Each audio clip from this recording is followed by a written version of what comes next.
जय हिंद बच्चों, मैं विवेक सर अब आपको क्लास 7th वालों को संस्कृत तृतीय पाठ स्वावलंबनम पढ़ाने जा रहा हूं बच्चों। तो ध्यान से देखेंगे। आज हम इसका अभ्यास देखने जा रहे हैं बच्चों। सारे बच्चे कॉपी में लिख लेना और मुझे सेंड कर देना। तो चलिए लिखते हैं प्रश्न नंबर 1। उच्चारणम कुरुत, अर्थात उच्चारण करें। तो चलिए करते हैं। उत्तरम 1 देखेंगे बच्चों, विंशति अर्थात 20। नेक्स्ट देखेंगे बच्चों इसी तरह त्रिंशत अर्थात 30। चत्वारिंशत, चत्वारिंशत अर्थात 40। द्वाविंशति अर्थात 22। द्वात्रिंशत 32। द्वाचत्वारिंशत अर्थात 42। नेक्स्ट चतुर्विंशति अर्थात 24। नेक्स्ट त्रयस्त्रिंशत 33। त्रयश्चत्वारिंशत 43। पंचविंशति 25। चतुस्त्रिंशत 34। चतुश्चत्वारिंशत 44। अष्टाविंशति 28। अष्टात्रिंशत 38। सप्तचत्वारिंशत 47। नवविंशति 29। नवत्रिंशत 39। पंचाशत अर्थात 50। प्रश्न नंबर 2 देखिए बच्चों। अधोलिखितानां प्रश्नानां उत्तराणि लिखत। नीचे लिखे प्रश्नों के उत्तर लिखें। तो चलिए लिखते हैं। प्रश्न नंबर का देखेंगे बच्चों।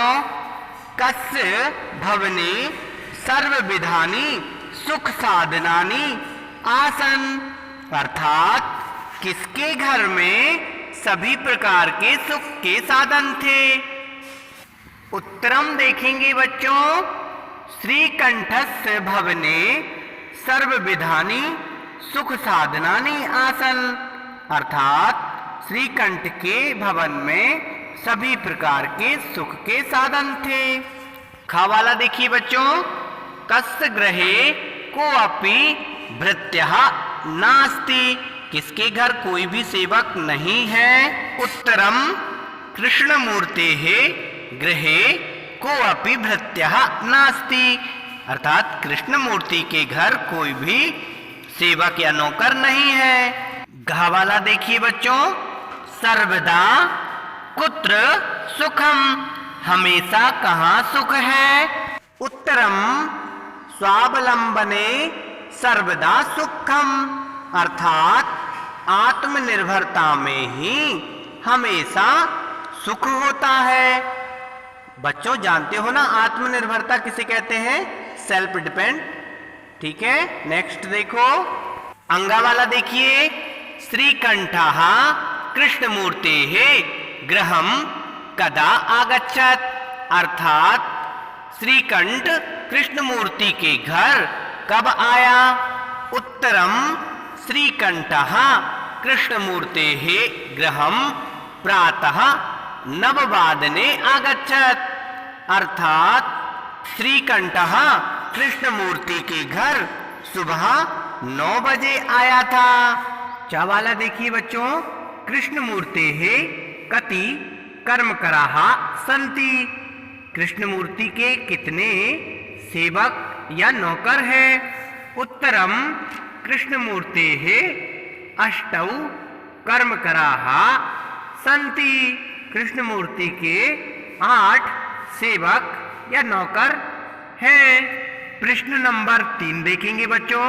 चित्राणि गणित्वा तद्यथा संख्यावाचक शब्दम लिखत, चित्रों में वस्तुओं को गिनकर संख्यावाची शब्द लिखें। तो चलिए लिखते हैं। देखो बच्चों, काउंट करो कितने हैं इसमें। संस्कृत में क्या कहेंगे, अष्टादश। अष्टादश इत्युक्ते 80, एक विंशतिः अर्थात 21, पंचदश 15, नेक्स्ट षड्त्रिंशत् 36, चतुर्विंशति 24, नेक्स्ट त्रयस्त्रिंशत् 33।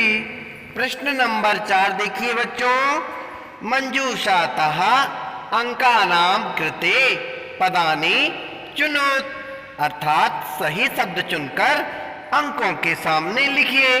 तो चलिए लिखते हैं। उत्तर नंबर 4 देखिए बच्चों, 28 को क्या कहते हैं? अष्टाविंशति। इसी तरह 27 को क्या कहते हैं? सप्तविंशति। नेक्स्ट 30 को क्या कहते हैं बच्चों? 63, लिख लो। 31 को क्या कहते हैं? एक 63, लिख लीजिए। इसी तरह 24 को क्या कहते हैं? चतुर्विंशति। इसी तरह 40 को क्या कहते हैं? चत्वारिंशत्। इसी तरह बच्चों 50 को क्या कहते हैं? 50। प्रश्न नंबर 5 देखिए बच्चों, चित्रम दृष्ट्वा मंजूषातः पदानि च प्रयुज्य वाक्यानि रचयत, अर्थात चित्र को देखकर कोष्ठक से शब्दों को चुनकर वाक्यों की रचना कीजिए। तो चलिए बच्चों करते हैं। नंबर 1 देखिए, एषः कृषकः क्षेत्रम कर्षति, अर्थात यह किसान खेत जोत रहा है। नंबर 2 देखिए बच्चों, एतौ कृषकौ खनन कार्यम कुर्तः, यह दोनों किसान खुदाई का कार्य कर रहे हैं। एते कृषकाः धान्यम रोपयन्ति, अर्थात यह सब किसान धान का रोपण कर रहे हैं। इसी तरह बच्चों नेक्स्ट क्वेश्चन देखिए, अधोलिखितान समयवाचकान अंकान पदेषु लिखत, अर्थात नीचे लिखे अंकों के समयवाचक शब्द लिखिए। तो चलिए बच्चों लिखते हैं। इसी तरह बच्चों उत्तर नंबर 6 देखेंगे, घड़ी में कितने समय हो रहा है? देखो बच्चों 10:30 हो रहा है ना, तो इसको संस्कृत में क्या कहते हैं? सार्ध 10 वादनम। जिन बच्चों की पुस्तक में मिसप्रिंट है, जहां सार्ध 12 वादनम लिखा हुआ है 10:30 पर, उसे सही कर लेंगे बच्चों। तो क्या हो जाएगा? सार्ध 10 वादनम। इसी तरह बच्चों देखो घड़ी में कितने बज रहे हैं? 7 o'clock को क्या कहते हैं? सप्तवादनम। इसी तरह घड़ी में देखो 2:30 को क्या कहते हैं? संस्कृत में सार्ध द्विवादनम। इसी तरह बच्चों नेक्स्ट देखो कितने बज रहे हैं घड़ी में? 11 o'clock हो रहा है ना बच्चों, तो इसको संस्कृत में क्या कहते हैं? एकादश वादनम। ठीक इसी प्रकार बच्चों घड़ी में देखो 4:30 हो रहा ना, तो संस्कृत में क्या कहते हैं? सार्ध चतुर्वादनम। इसी प्रकार बच्चों 1:30 को क्या कहते हैं? सार्ध एक वादनम। नेक्स्ट देखिए बच्चों घड़ी में कितने बज रहे हैं? 5 o'clock को क्या कहते हैं? पंचवादनम। इसी तरह 3:30 को क्या कहते हैं? सार्ध त्रिवादनम। इसी प्रकार बच्चों देखो कितने बज रहे हैं घड़ी में? 9 o'clock हो रहा है ना, तो संस्कृत में क्या कहेंगे? नववादनम। ठीक इसी प्रकार कितना हो रहा है घड़ी में? 12:30 हो रहा है ना, तो संस्कृत में क्या कहते हैं? सार्ध द्वादश वादनम। इसी प्रकार 8 o'clock को क्या कहते हैं बच्चों? अष्टवादनम। इसी प्रकार बच्चों देखो घड़ी में कितना टाइम हो रहा है? 7:30 को क्या कहते हैं? सार्ध सप्तवादनम। प्रश्न नंबर 7 देखिए बच्चों, मंजूषातः पदानि चित्वा रिक्त स्थानानि पूरयत, अर्थात कोष्ठक से चुनकर खाली स्थान भरे। तो चलिए भरते हैं। तो चलिए बच्चों उत्तर नंबर 7 देखते हैं। ऋतवः भवन्ति। क्या आ जाएगा? कितनी ऋतुएं होती हैं बच्चों? 6 होती है ना, तो लिख लो षड् ऋतवः भवन्ति। ठीक इसी प्रकार बच्चों मासाः डैश डैश डैश भवन्ति। तो कितने महीने होते हैं? मासाः लिखा है ना, मासा यानी महीने, तो 12 होते हैं ना, तो संस्कृत में 12 को क्या कहते हैं? द्वादश मासाः भवन्ति। तो द्वादश लिख लो बच्चों इसमें। ठीक इसी प्रकार एकस्मिन् मासे डैश डैश डैश अथवा डैश डैश डैश दिवसाः भवन्ति। एक महीने में कितने दिन होते हैं बच्चों? 30 या 31। तो संस्कृत में क्या कहते हैं 30 को? त्रिंशत् अथवा एकत्रिंशत् दिवसाः भवन्ति। नेक्स्ट देखिए बच्चों इसी तरह फरवरी मासे सामान्यतः डैश डैश डैश दिनानि भवन्ति। फरवरी महीने में सामान्यतः कितने दिन होते हैं बच्चों? तो लिख लो अष्टाविंशति 28।